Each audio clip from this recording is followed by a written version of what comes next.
Hashtag hello and welcome. My name is the Alpha Female and you're listening to Turnbuckle Talk. Whoa! G'day, mateys. Bushwhacker Luke here, 2015 Hall of Famer, and you're listening to Turnbuckle Talk. Yeah! Whoa!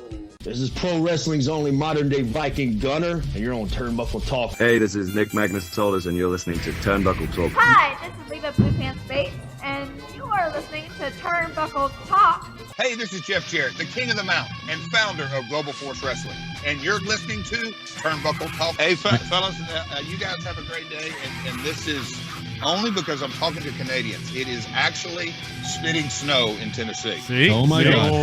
That's a great. We've had 70-degree weather here. We really had a warm December, and I get on the phone with damn Canadians and we're spitting snow. So.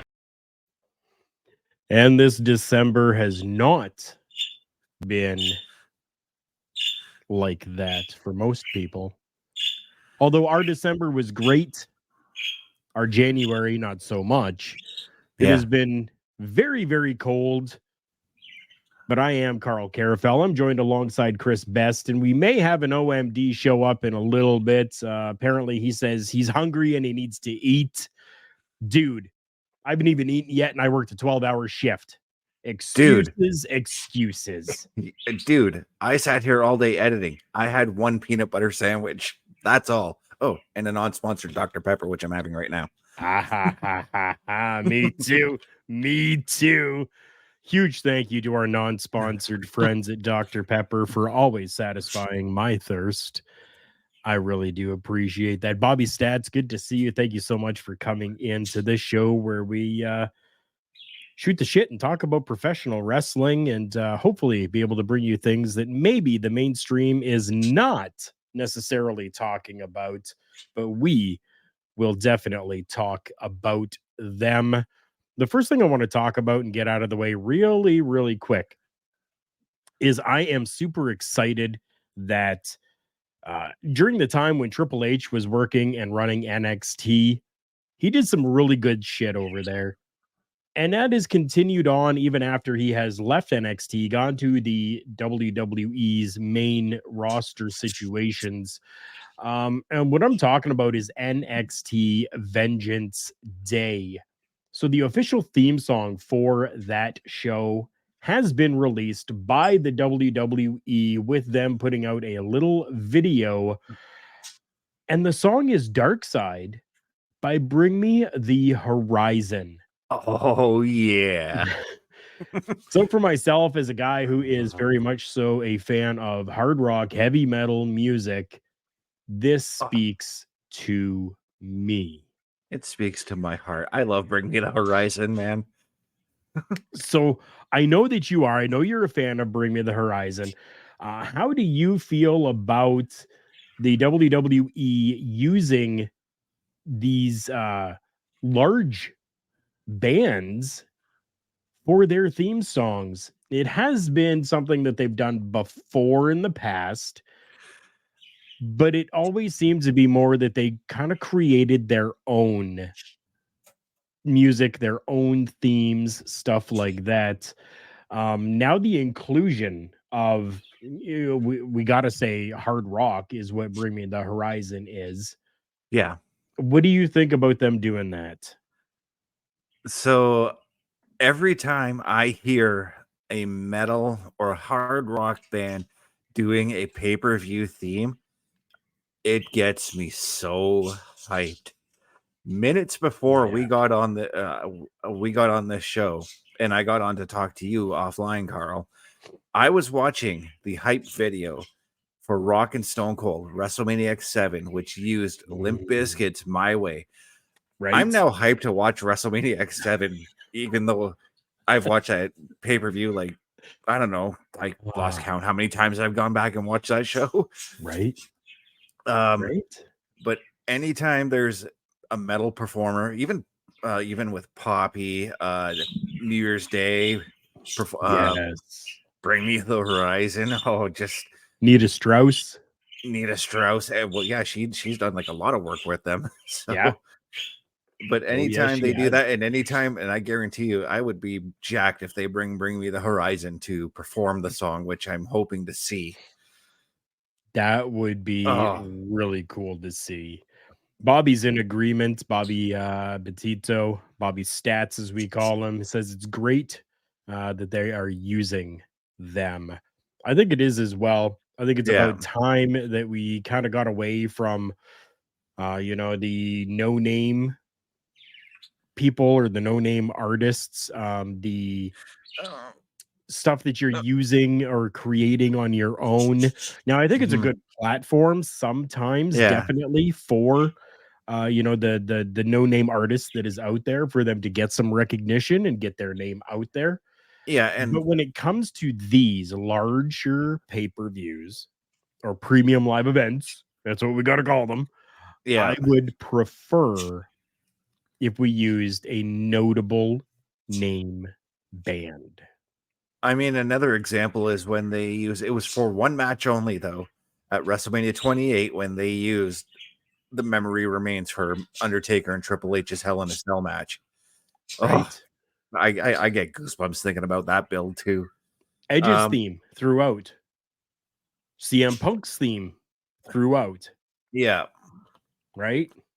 And I'm not knocking, that's not to knock against like any of the rap performers they brought in, because Machine Gun Kelly did contributed Invincible to WrestleMania 31, and I thought that song totally did fit the vibe that show was giving. Oh yeah. Oh, you don't. There were my Skillet. Or not WWE's in used Skillet. sorry, not 31, WrestleMania 29. Skillet, Right. yes, give me Skillet every day, all day. Right? They are at the top of my bucket list for metal bands I want to see live.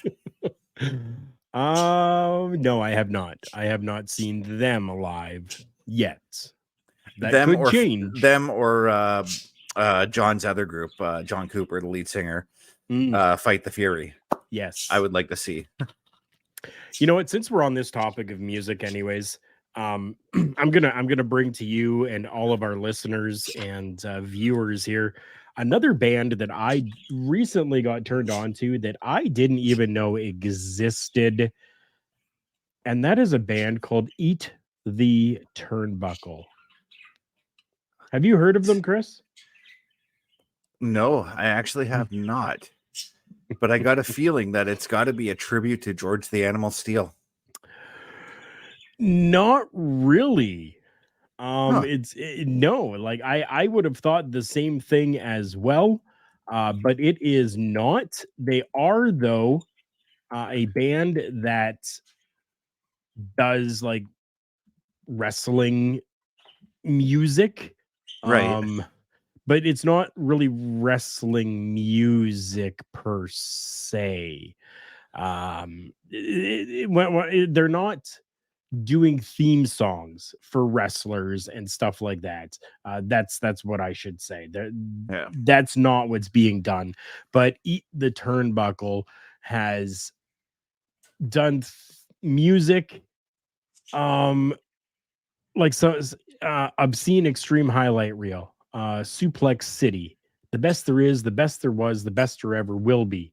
Those are some of the names of some of these songs. They had an EP in 2016 called The Great American Bash Your Head In. Yeah. A full-length album in 2014 called Card Subject to Change. And they had in 2020, they had what's being called a split called Kill Them All and Let Schlock Sort Them Out, Killer Cuts Volume 1. I was just blown away with what they did. So I'm just gone into the Great American Bash Your Head In by Eat the Turnbuckle. The songs, there's only 5 songs on this EP.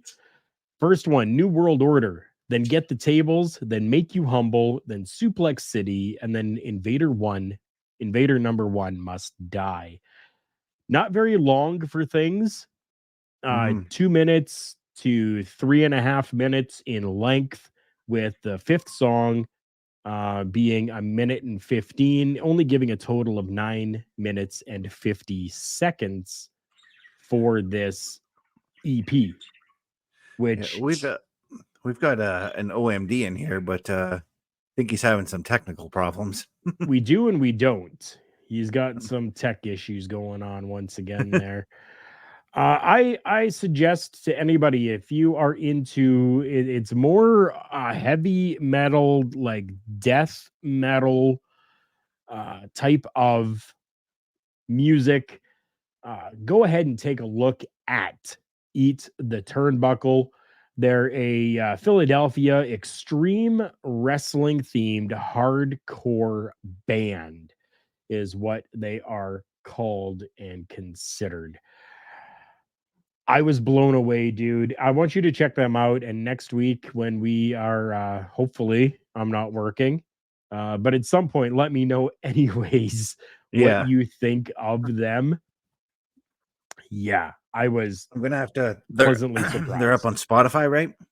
Yeah, they'll be on Spotify, YouTube Music, anywhere that you can get music, they will be there. I have downloaded everything that I can from them on YouTube Music. So Found them. Eat the Found them on. Turnbuckle Band. They are on Spotify. Yes, yeah, 100%. I know that they are. Parrish coming in saying hello. Only 2 people. That's right. Only 2 How's it going, people Mr. right Parrish? now. Apparently, yeah. we are supposed to be getting an OMD come in, but I guess he's having some issues going on right now. So Okay. What a rub this is for one Jacob Fatu.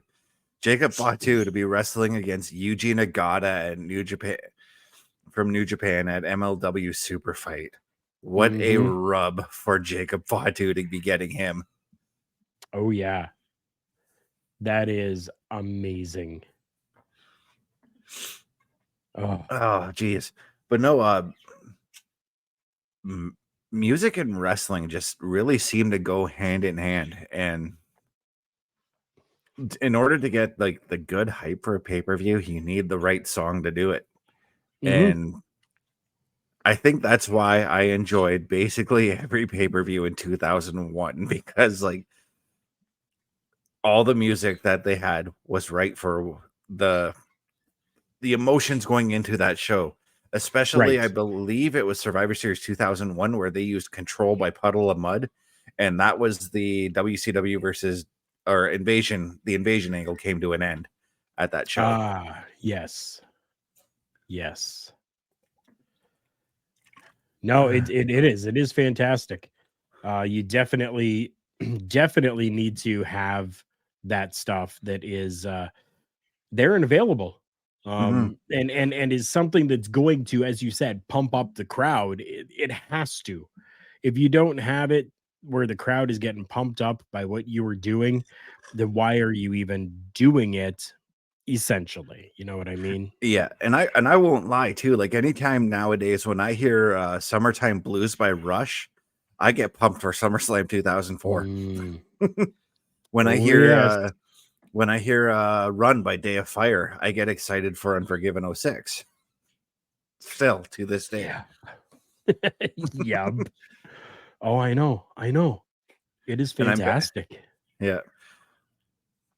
Oh, since we've been talking about hold on. Since we've been talking about the invasion angle and stuff like that, let's make our way off of this music topic.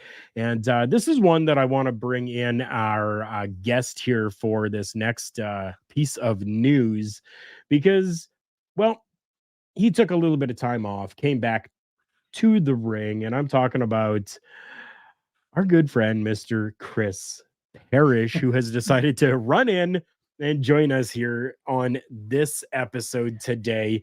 The topic that I am looking at is a WWE ECW legend who was interviewed on Stories with Briscoe and Bradshaw.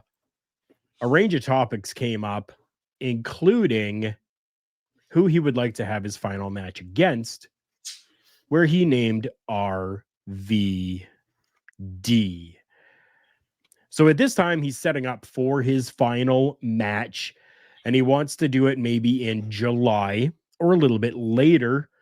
And he wants it to be against Rob Van Dam, saying that he heard that he wanted to have a barbed wire match for his last match, where he said, I would rather have a regular match. I want to have one of my better matches. The barbed wire match is a gimmick. The gimmick is my final match. That's the gimmick. So a little confusing in what he said, but to take away from that, it sounds as though what we are going to hopefully be getting at some point in July or later is going to be Sabu taking on Rob Van Dam in a barbed wire match for Sabu's retirement. Chris Best, let's start with you. How do you feel about this, about Sabu retiring and how he wants to retire? I say it's about time he retired because it's about damn time. In a minute. Dude's been going at it for almost 30 odd years now. Right. And he's not exactly one of the safest workers out there, but I do wish that this match was not a barbed wire match, but a stretcher match, because RVD and Sabu did have one fantastic stretcher match in ECW when they were both there. Right. I've always been a fan of Sabu. I was known as the extreme Canadian Carl Carafel because, well, I did those types of matches as well.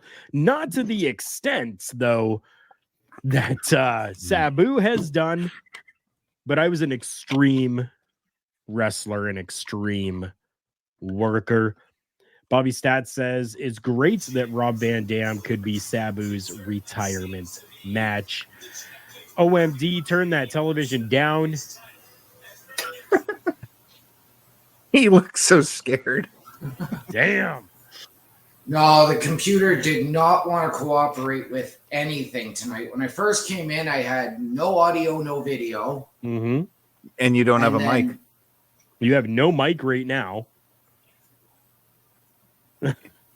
We can hear what you're saying, but it's very distant, as if it's coming off of something different than your microphone. Yeah. Like it sounds like you're standing in the Grand Canyon and yelling at us. Oh, technology. Right. Gotta love it. There we go. That is much better. Much better. Oh, gotta love technology. Gotta love live programming. Yes, each and every one of you that are listening to this on Good Pods or any place else that you find your podcasts, we do this show live and I put up the raw audio. I do not edit it out. You guys get the same experience that everyone else does. But feel free to join us Tuesdays at 8:05 Eastern Time for the show live on YouTube and Twitch by searching out Turnbuckle Studios. Chris Parrish, I want to get your thoughts on this piece of news that we've got from Sabu. Yeah. Well, before I answer that, Bring Me to Life, Evanescence, my favorite song. Yeah. 2000. Just put that out. But yeah, I mean, anybody, like a guy like Sabu, you have your last match whenever you want. He has earned that. Right. The fact that he wants to do it with somebody meaningful who played a huge part of his story from start to finish, I think is amazing. And I wish Sting would have had more of an opportunity to do that in AEW. But who's to say? I don't know if he picked the Young Bucks or not. I don't know. Not there. Can't say. But if they were to do something nostalgic, something that the fans want, because obviously they're not going to copy the matches they had back in their heyday. They're not those types of performers anymore. But what they can do is give everybody that nostalgic feel of ECW and have a feel-good moment and have a nice emotional goodbye that I think the fans of Sabu and of that ECW era probably would want. And it's beautiful, the fact that it's him and RVD. It really is, because there's no other person more suitable in that position to finish his career with than the guy that he basically had the highest success in his career with. Right. And not to mention two guys that started together from day one, as they did both come out of the Sheik's school together at the same time. Yes. Yeah. OMD, we can kind of see you there, but give us your thoughts here on Sabu. And Sabu saying that he will be retiring and he wants his final match to be in July or later against Rob Van Dam in a barbed wire gimmick match. Good for him. He has earned it. It's about time as well. Just with everything he's put his body through over the years. Right. It's time. I mean, I think he probably should have hung it up 10 years ago. Okay. But, you know, good for him. I know he hasn't done it full time in the last decade. Picking and choosing his spots. True. Good for him to go out and wanting RVD to do it. Again, I was there when they inducted the Sheik into the WWE Hall of Fame. Right. So good for them. The only thing that would make it more fitting is if they could do it in Philadelphia. Yeah, true. Maybe at the 2300 Arena. Maybe get MLW to do it, since they run the 2300 Arena now. There you go. Would it be apropos that they get Joey Styles to commentate it, or somebody like Paul Heyman to make an appearance? Have Tommy Dreamer like stuff like that to really have that send off. I think that would be beautiful. Absolutely. Bill Alfonso as the ref. Well, actually, Bill Alfonso as RVD's manager. John Finnegan as the referee. Okay. Only if Alfonso has the whistle. I'm super happy for Sabu, a guy that I have enjoyed watching over the years. And if this is, I love that he is able to finish his career how he wants to finish his career. I wasn't given that option. My doctor gave me that option. I'm happy that he is able to do this. And whether it is a gimmick match with barbed wire or it is not a gimmick match and just a straight wrestling performance, yes, I will call it a performance, because that is exactly what we would get. I think the only thing to add to that is that another one of my favorites throughout the years, I would love to see this person here as well for this, to give a good send off to Sabu. And that would be the Sandman. Yep. You know, get as many of those guys as you possibly can together. And I think it would be absolutely fantastic. I'm wondering if they should maybe call the pay-per-view One Night Stand. How about One Last Stand? Yes. Yeah. Yes. Because I don't know if WWE owns the rights to One Night Stand right now. Right. So if they do, that's kiboshed and can't do that. But One Last Stand would be perfect. And not to say that they can't use the same kind of graphics and text and stuff like that they'd use back in the day. No reason why they can't do that, as long as it doesn't infringe on that name and the full likeness. Perish. In all, I got another good pun for you, but if you want to call it this in tribute to somebody who helped both RVD and Sabu come up, you said the Sheik. Why don't we call it Sheik and Destroy? Okay, I'd be fine with that too. Yeah. Damn right. Oh, the puns today. And that's good. And that's good. Yep. So many good things to come out of this. I do not see this becoming like a Ric Flair's third last match or something like that he just had recently, where he had to do the tag team. Right. It was more like his 15th last match, you know. Yeah. Right. I do not see this being anywhere close to that level of horror per se. It will have its own horror aspect to it, especially if they bring in the barbed wire. I love barbed wire. I still If think anybody has and wants to send me, not barbed wire, but your kendo sticks, feel free to do so, because I would love to get my hands on some good kendo sticks. You can always find me at TB Talk Pod to get the address as to where to send stuff to. I actually wouldn't. This just came into my head, but I wouldn't put it past GCW to be the ones to book the show. Makes sense, right? Yep.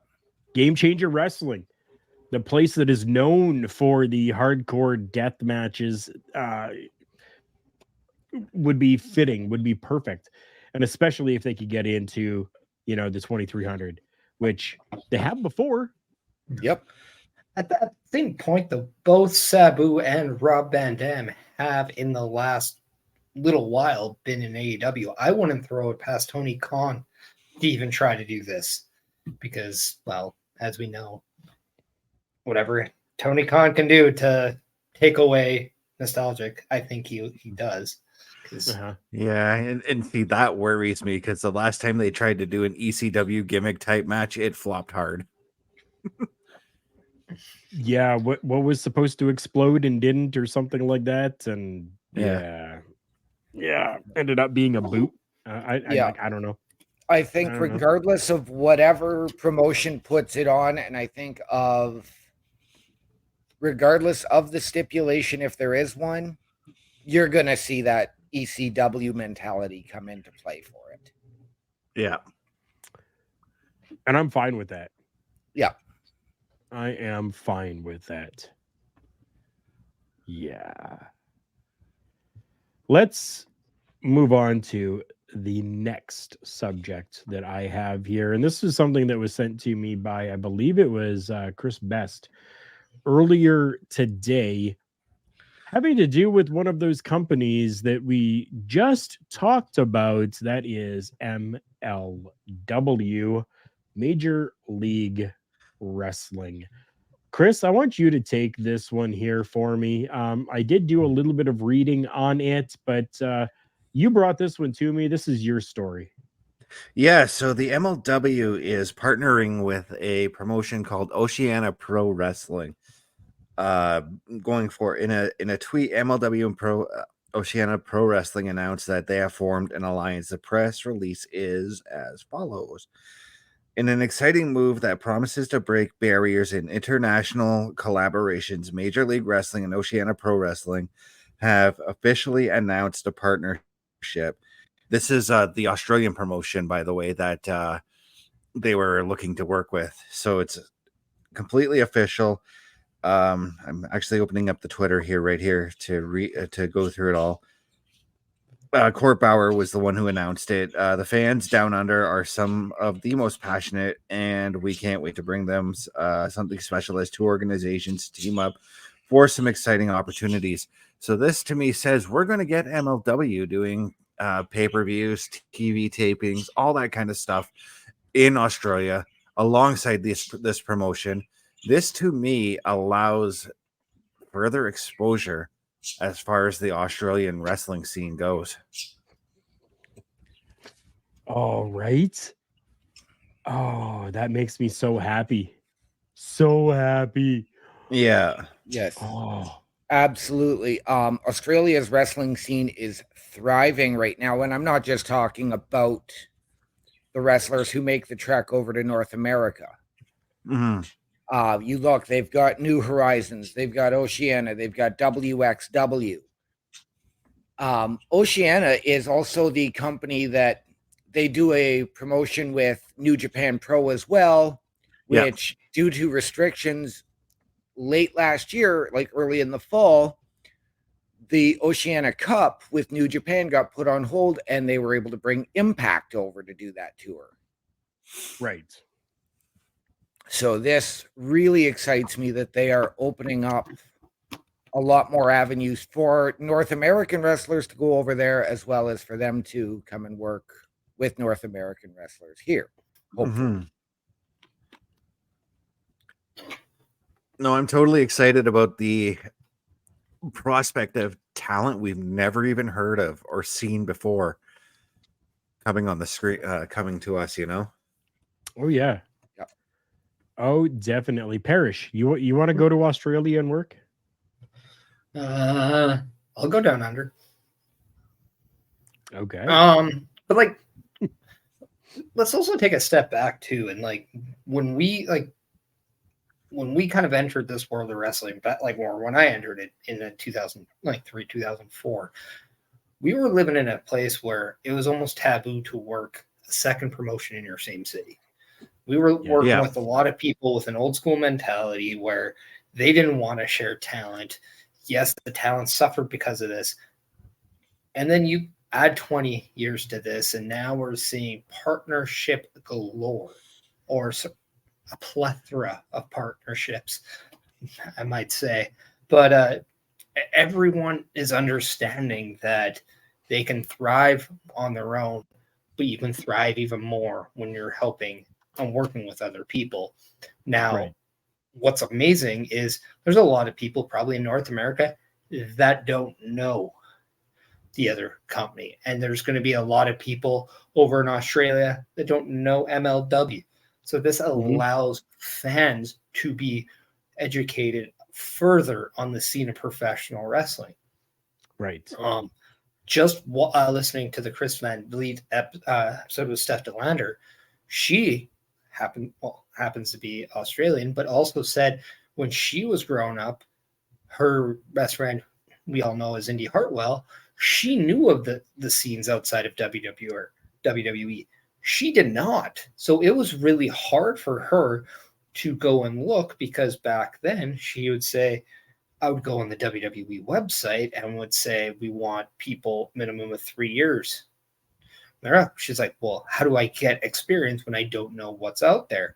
And I'm assuming there's been a lot of changes since then. Obviously, when we see talent like Buddy Murphy, Rhea Ripley, the Bushwhackers, like all the people that we now know out of the Australian, New Zealand area. But you'd have to think that's probably still going to stay true for some people. And this is going to help expand people's knowledge, expand people's opportunity, but expand people's ability to enjoy wrestling. And that's just from a fan aspect. Now you're expanding opportunities to work, expand opportunities to provide for yourself, your family, but expand a possibility to achieve your dream. So this is just very positive, but also let's hope that they do this the way it should be and not have bumps in the radar or little bumps on the road to get this done. Let's hope that this. Let's just hope that this works for both companies, not just a one-sided affair. Yeah, like I do like the idea of this relationship, but I do agree with Parrish. I do hope that we do not get to a too many cooks in the kitchen booking type situation with this. It is very exciting to see.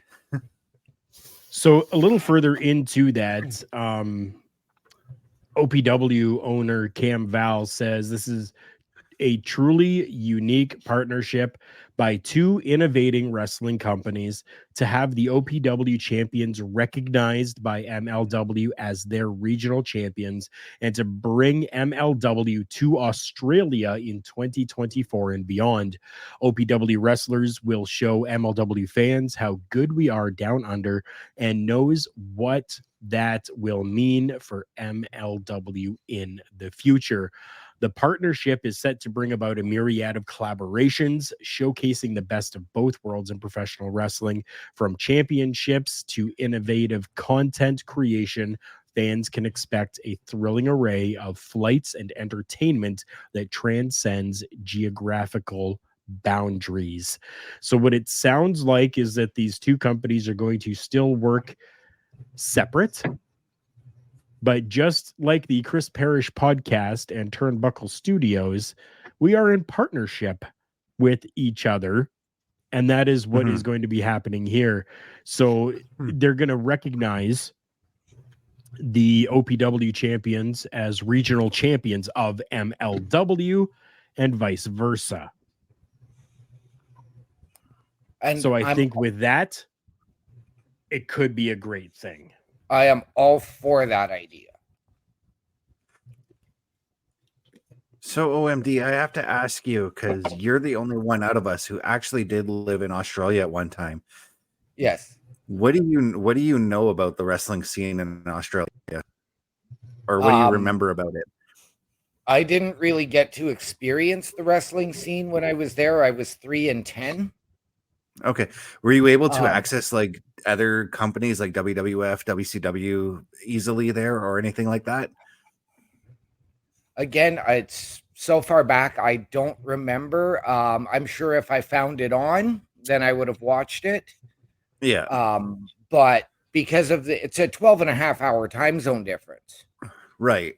So when you're looking at 8 p.m. here on a Monday night for Raw, you're looking at 8:30 in the morning Tuesday there. Yeah. That they're getting it. So it's really hard because as a kid, you're going to school, so you're not necessarily home to be able to watch it. I don't remember about WWF Superstars and anything like that. I was more into the Adam West Batman at the time, watching that. Yeah. But I've got, friends in New Horizons Pro Wrestling in Western Australia, based out of Perth, actually. I've had a friend out of the Victoria wrestling scene with their WXW and Damian Drake. And those guys have been fantastic to talk to about it. Now I've lost touch with Damian. I did try quite a while back to try and get the promoter from New Horizons on as a guest for Turnbuckle Talk, but I believe it was the J&K podcast back then. Oh, that's a long while ago. It is. It is. Anybody else got anything else to add to that story on MLW and OPW? No, I just got to say that I'm just excited about this expansion of wrestling. I definitely am as well. One thing that people are not excited about is something that expanded in the wrong way. And that is something that happened with a 23-year-old wrestling star and her leg. 23-year-old Cora Jade was at a house show, and she was up against Laya Valkyria, and the match was stopped early after she appeared to land awkwardly on her leg. We are seeing more reports now saying that it is an ACL tear. Ouch. Ouch. Something was pulled the wrong way, and that is terrible. What a sad time. What a rough time to be getting injured. We're getting into the WrestleMania season. This just hurts. I guarantee you she was probably on that short list of NXT women who was going to be competing in the Royal Rumble. Yeah. And for that to happen, yep, that just sucks, Yep.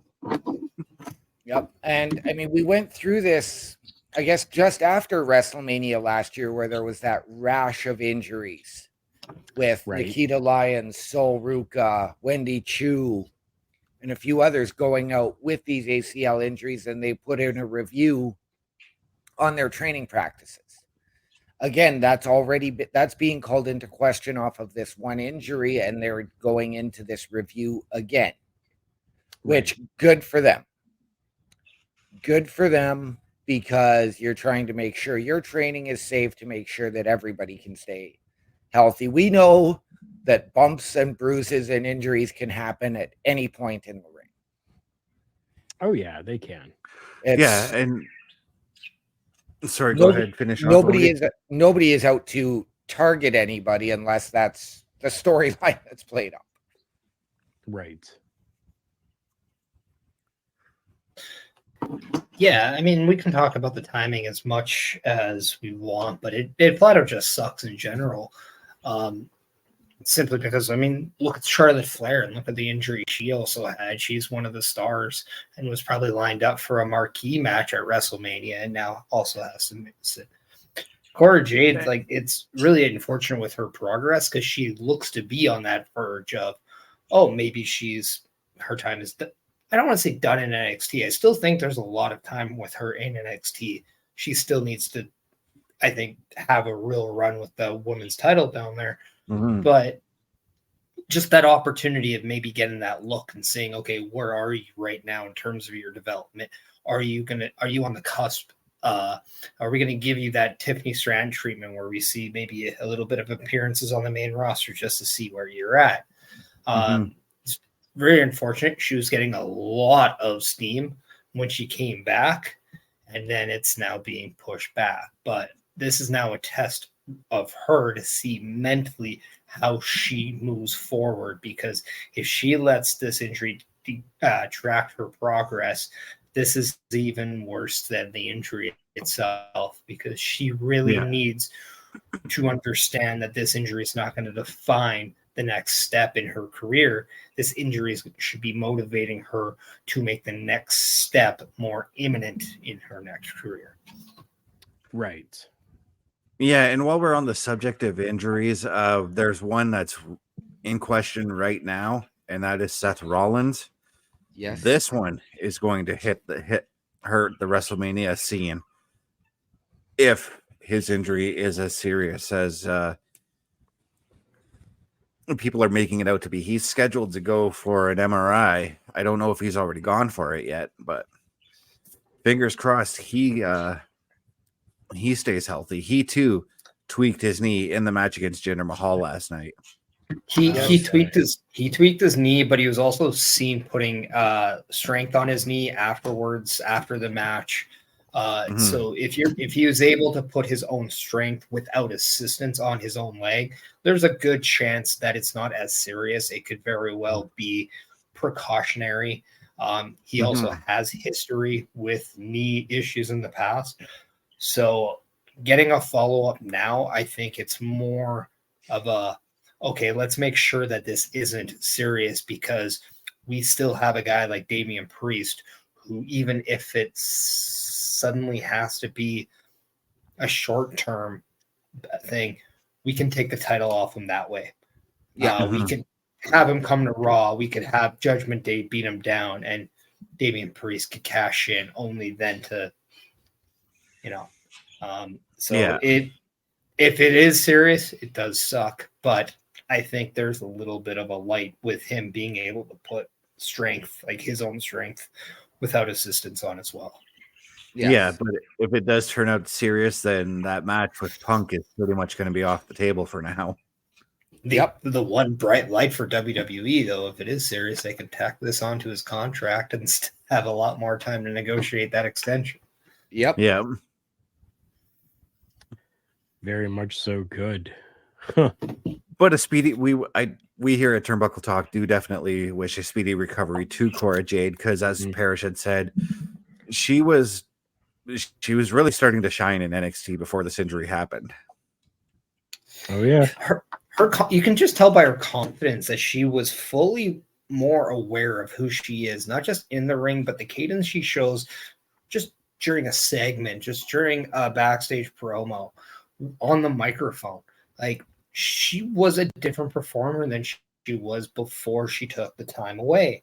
And it was nice to see, because it just gives you a little bit more depth in the division on the women's side, not just in NXT, but in WWE in general. So yeah, it's always sucks when you feel like, okay, I got some momentum going, and then just like that, it gets taken away from you. But yeah, again, this is now all about where she is mentally. How does she use this to help her? Is she using this now as motivation to get back, or is this going to be a deterrent for the process? And this is really the test that she has to face. from now to the time she does return. So you're talking about the mentality and how grueling pain can be physically and mentally. I think that at least in Canada, seems to be nothing that is more grueling and intense than the Death Tour. For those of you that don't know what the Death Tour is, it is a tour that happens with professional wrestlers that go through the remote indigenous communities of northern Manitoba. And I bring this up because I am happy that this is coming out, that something good is coming out from this. This comes from Chris Jericho himself. He says, I am so excited to announce that #The Death Tour documentary that he executive produced has been named an official selection by the Slam Dance Group and will debut at the festival next Friday in Park City, Utah. Each winter, when the lakes multiple freeze over, a motley gang of professional wrestlers leave Winnipeg on a one-of-a-kind wrestling tour through remote indigenous communities of northern Manitoba. Wrestling insiders call it the Death Tour, both for the physical hardships endured on the road and the emotional toll it takes on those who experience it. Famous for its star-studded alumni, including Kenny Omega, Rated R superstar Adam Copeland, Christian, Dr. Luther, and many more. The trip offers wrestlers a rare taste of fame and a chance to see it when they have, or see if they have what it takes to make it in professional wrestling. It also brings hope and inspiration to the communities that they go and visit as well. Chris Jericho says this deeply personal documentary travels through Canada's frozen north and into the wrestlers' minds as they battle the elements, each other, and the impacts of our colonial past. And you can go to slamdance.com for more ticket info. As well, there will be theatrical releases all across Canada. Thank you to the stud in the chat. I got you, Pluggo. I love you, brother. Thank you. This is I didn't even know that this was happening until I think OMD, I think you sent it to me. Yes. I'm excited to see this, to be honest with you. Right. Canadian Wrestling's Elite did one when Jake the Snake Roberts came here, which was fantastic. I'm even more excited for this one. Yes. I mean, I'm sure we've all heard of the Death Tour. We actually get to experience it through this documentary. Right.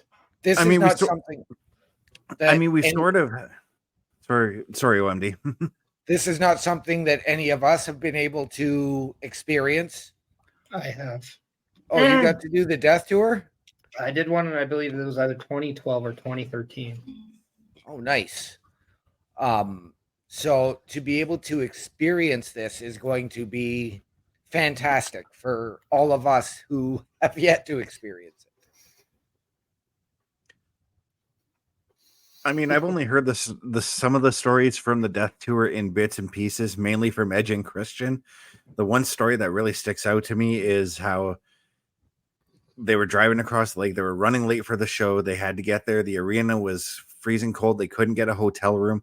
They built the ring. They had to sleep under the ring to keep warm that night.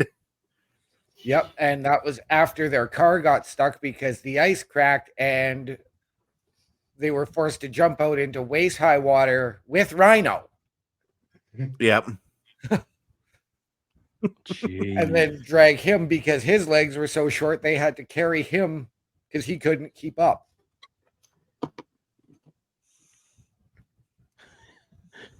JJ saying, You ever experienced the wall of death at a show? Now that's something scary. And yes, I have. Yep. Mhm. Yep. I want to hear from the man who has actually done one of these tours. Mr. Parrish, can you talk about your experience on the tour and how you feel about a documentary coming out on this tour? Well, it's going to be interesting for the documentary aspect because obviously it's definitely going to be in some people's minds. Tony Condello, I'm going to just flat out say, I don't think is the same Tony Condello he was when he first started the Death Tours, or the Northern Tours as they were originally called. Yeah. But yeah, there is a lot of scariness to this. It's a very eye-opening experience because they are on the northern reserves of Manitoba. And some of the things that are very intriguing was just seeing the price of some stuff. Maybe a jar of milk or a little thing of milk was $24. Whereas here it'd be like $2. So if we think inflation is bad here, ouch. I mean, you're just seeing a different way of life too, with just how things are. And it's scary because if there's a death on a reserve, the whole reserve shuts down. So that's something I never knew of before. So sometimes you're running the risk of having your show canceled because of a death on a reserve. And what was eye-opening is if they can't find anybody to pin the death on, they assume it's the dogs, and they unfortunately do something to dogs that we wish we'd never have to talk about. So it's very scary up there in that form of life. And then you tack on the frozen lakes where you're hesitant at first to drive on. You get somewhat comfortable when you do it, but you still don't know if you're at all going to sink. I was driving the ring truck, and on this, I have a lot of excess weight. Everything's bumping. It's just causing stuff. It wasn't fun, nor was it sane, I think is a great word. Right. But at the same time, in just 16 days, I'm wrestling around 30 matches, 30 plus. As someone that was, yes, I was around a decade in, but a lot of my first decade, I'm not doing a lot of shows. I'm still fairly green in the business, and I'm getting to get truly comfortable in the ring. It did a lot for my personal growth as a performer. It was fun to kind of just try new things. And sometimes you're not in a place where you have the most wrestling knowledge crowds. You're just in there with people enjoying the show. So it was kind of humbling as well, because you get to see kind of the other side of wrestling. Sometimes we as performers can overlook the aspect of a little thing in wrestling because there's a lot of smart, educated fans out there that could see through it. Whereas this is a completely different idea. You're bringing a show to a community that doesn't get a lot of entertainment or live stuff unless they do it themselves. So it's very humbling in that aspect. It's very crazy in how you're going about it. But at the same time, I grew very much as a performer with it. It did a lot for me. I made sure I slept in some of the same places as Chris Jericho slept. When I saw like some of his photos, he's one of my all-time favorites. That you hear a lot of stories. I got to actually talk to Adam Copeland, Edge, at a Cauliflower Alley Club about stories I've heard on there, and we got to connect through the Northern/Death Tour. And that was just a cool moment. And then unfortunately, one of the little people that were on it is now he's no longer with us. So you create some friendships and you see people kind of go a different way, and it's fun. And it's also sad. So there's a range of emotions. It's cold. You don't necessarily sleep on beds. But at the same time, one of the schools we went to, it was haunted. So we decided, because there's no drinking, they're all dry reserves, you go ghost chasing and ghost hunting. And it's fun because there's always a couple people there that, even though they'll jump off a top rope onto little or no padding, they are as scared as you can possibly be. And it is a lot of fun to mess with them. But if you're an aspiring wrestler, you have an opportunity to do this, do it. You do this for the experience. You don't do it for the money. You don't do it for anything other than the wrestling. And for, let's face it, some of the all-time greatest in this business have done it. And you get to actually connect yourself with them and doing it. They say not a lot of people have main evented a WrestleMania. Think about this. And not a lot of wrestlers have done a death tour.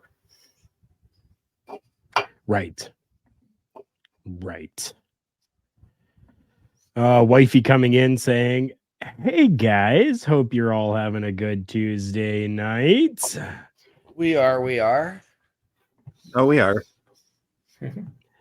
Something that I do want to get out before we get into our final topic for the night is that there is a number of ways that you can help support what we do here. And one of those ways is for you to check out our friends with Collar and Elbow brand.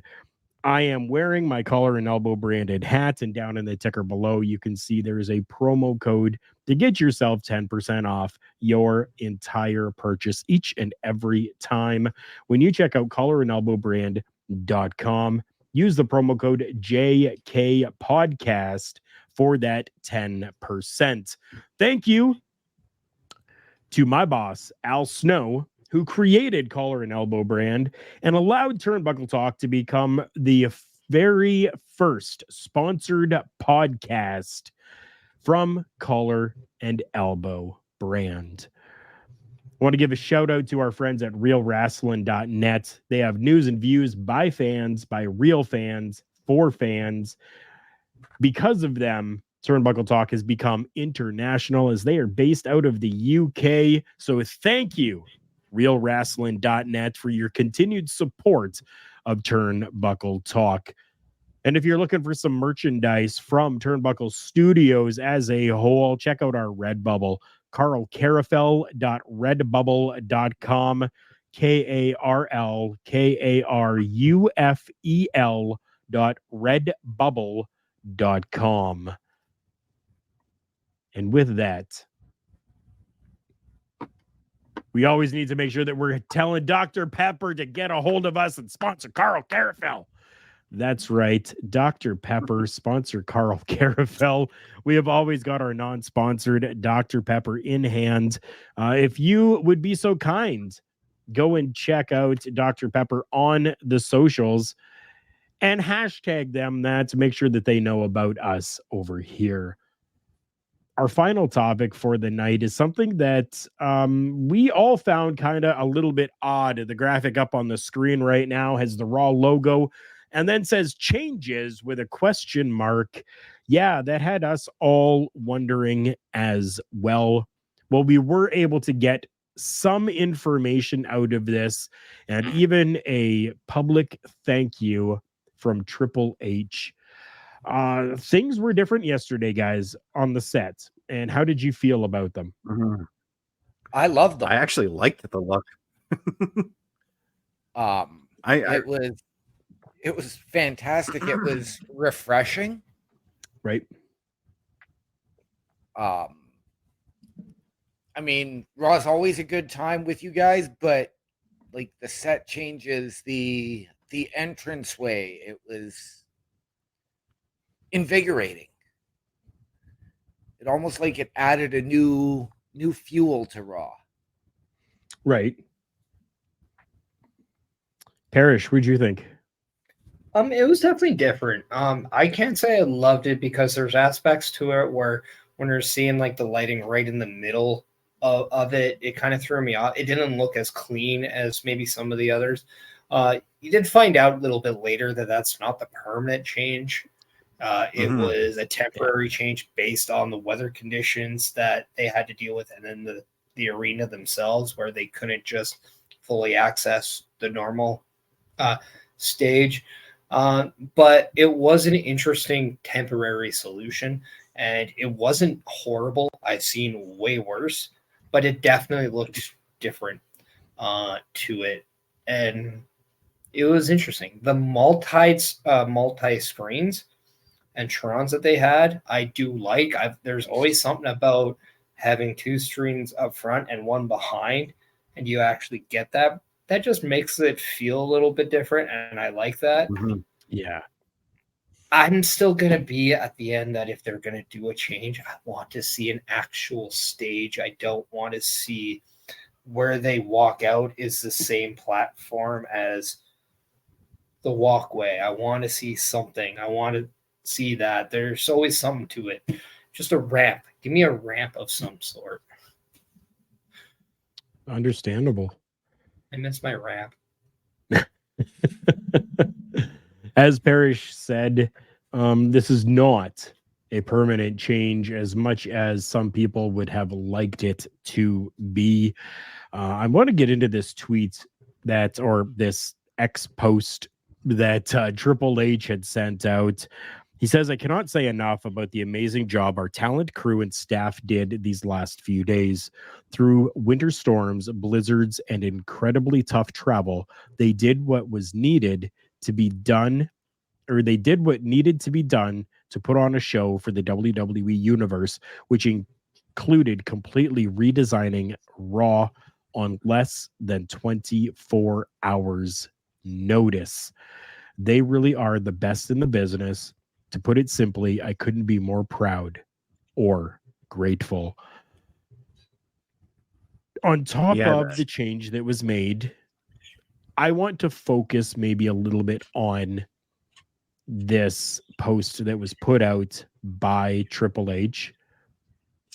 When you work for a company and it is shown that you are appreciated and that in this case, some seriously hard work was put in, that it is appreciated, it just makes things for the employees so much better and only works in the favor of the company, because then you have happier employees.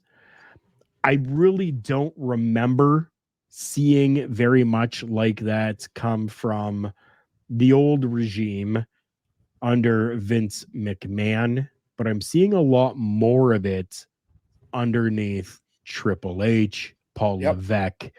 That's what I want to focus on here for a few minutes. Chris Best, I want you to go first on that. Well, yeah, I was just thinking about that as well when you said Vince McMahon, but then it triggered in my head that we used to see Vince McMahon actually come up and personally congratulate the wrestlers on whether or not they had a good match. But now I'm wondering if actually he did that for the cameras at the same time. Right? But no, how many times did Vince McMahon publicly acknowledge the ring crew, the people that had to redesign an entire set in less than 24 hours, the drivers of the trucks, all of those that had to gruel through those storms? See, in that case, you would have seen Vince throwing a fucking gasket. Yeah. But no, Hunter doing this and 24 hours to say, hey, we got to change the set. That just fucking blows my mind, you know? That blows my mind that they were able to do that. Kudos to everybody in the WWE. I mean, and I think that's it's weird.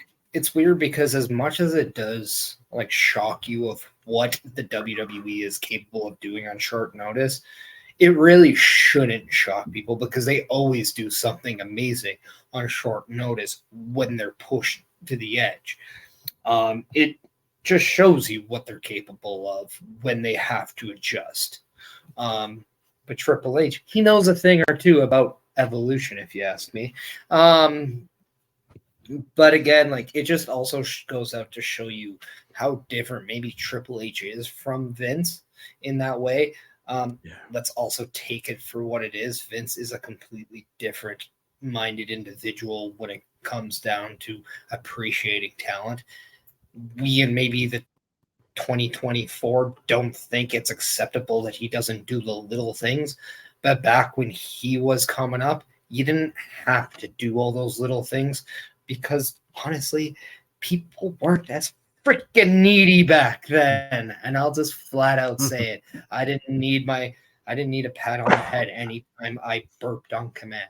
I'm just going to say little things like that.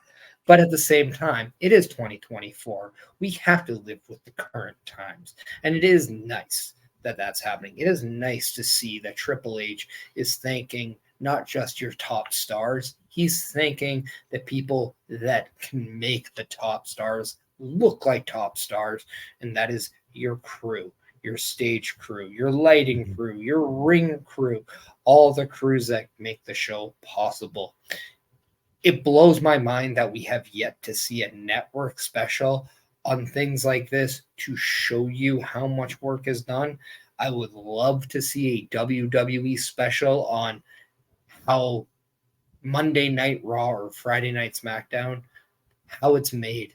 And you just see all those little things, all the little details that it takes to set an LED light up a certain way. Just all those details, because they matter. And my God, thank you. Because as a fan, I appreciate it. Yes. They really should do a show like that for like WrestleMania and show like how those sets were built, you know? Well, now that they're like the only real sets that get made, yeah, I can agree. Yep. Especially last year's. That set was amazing. Yeah. So, OMD, your thoughts? You hit the nail on the head earlier. When you work for a company that shows their appreciation, whether it's through X or whether they tell it to you directly, you're going to have happier employees. We've all worked jobs where we're miserable, unappreciated, and we stick it out because we needed the paycheck. Right. Tim Hortons. Yep. And call centers. Now that we're in positions where we are appreciated, we look a little more forward to going to work, unless you're stuck working a 12-hour from 7 a.m.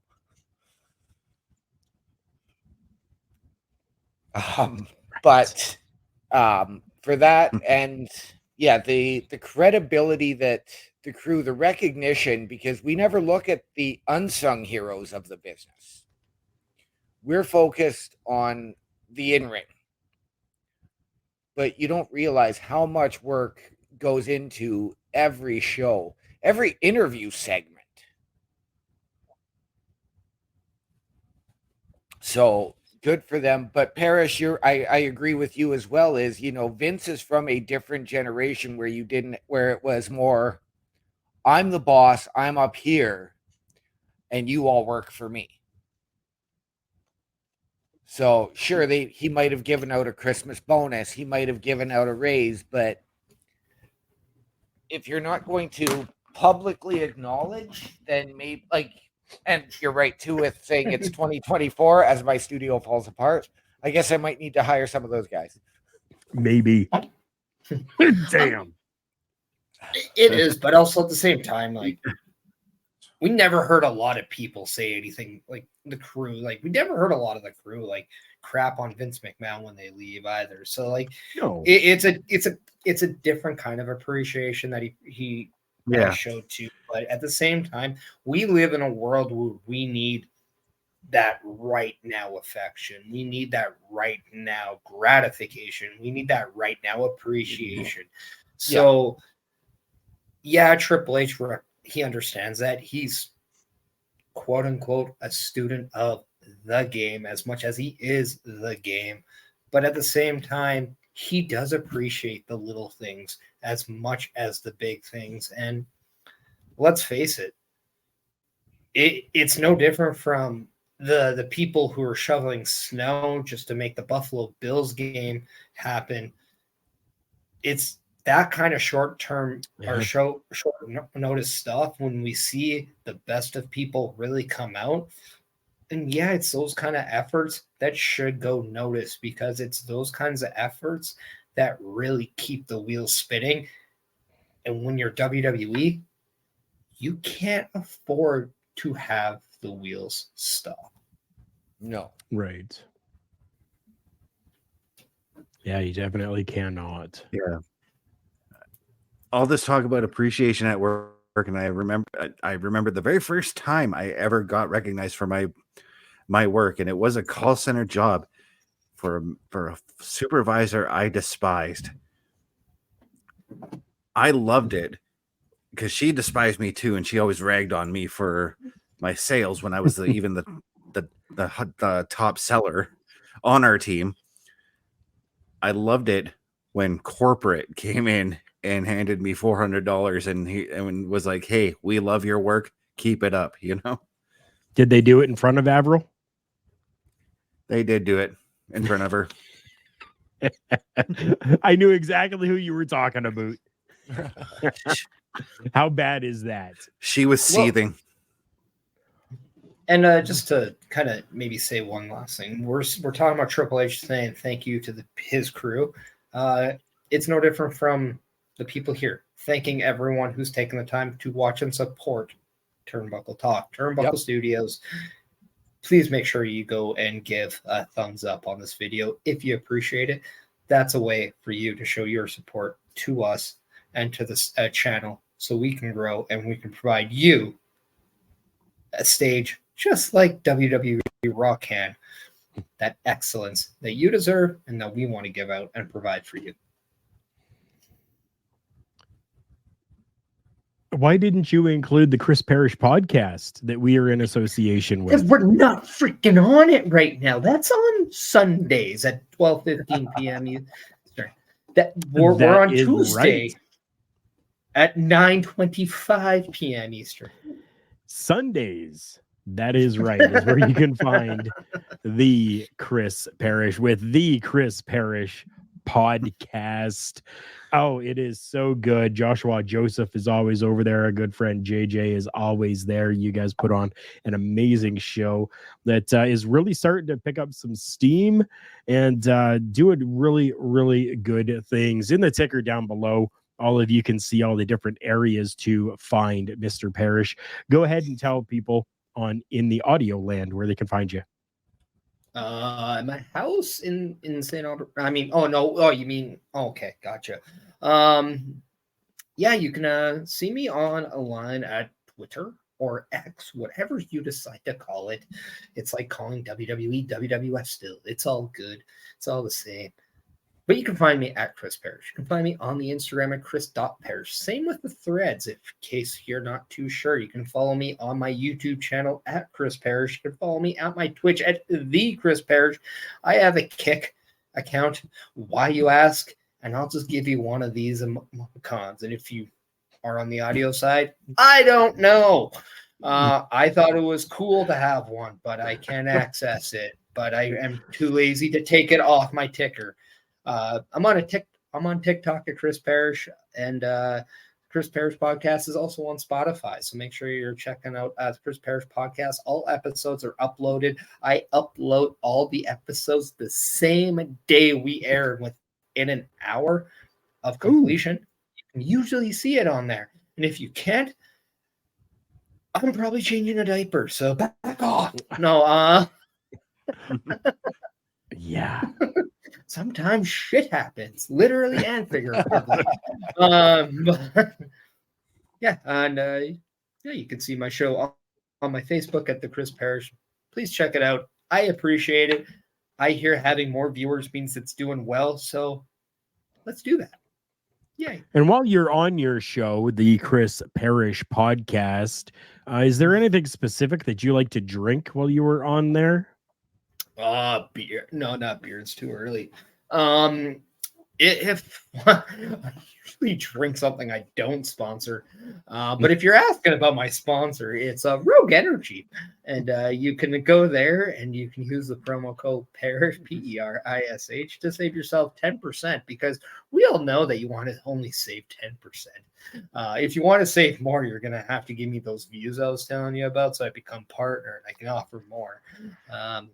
That's just the reality of the situation. Even though I tried to really like get them into some of my showing my boy with the Rogue Energy Cup. Yeah, I tried to really milk that one, but no, not having it yet. I need you guys to help me get to partnership to offer you a better discount. It's just a sad reality, but yeah, please. There you go, rogueenergy.com, promo code PERISH. OMD, the man that we will work with to actually get on our screens for each and every one of you to see during the week. Where can the people find you? Well, they can find me on Facebook at Daniel Hrycyk, HRYCYK, on Snapchat at One Man Dynamic, capitals on OM and D, on Twitch, OMD17, and on Discord at OMD6370. As well, if they want to see the Moneymaker, catch me right here every Monday at 8 o'clock for the Raw Watch Along with these three other, I'll use the term loosely, gentlemen.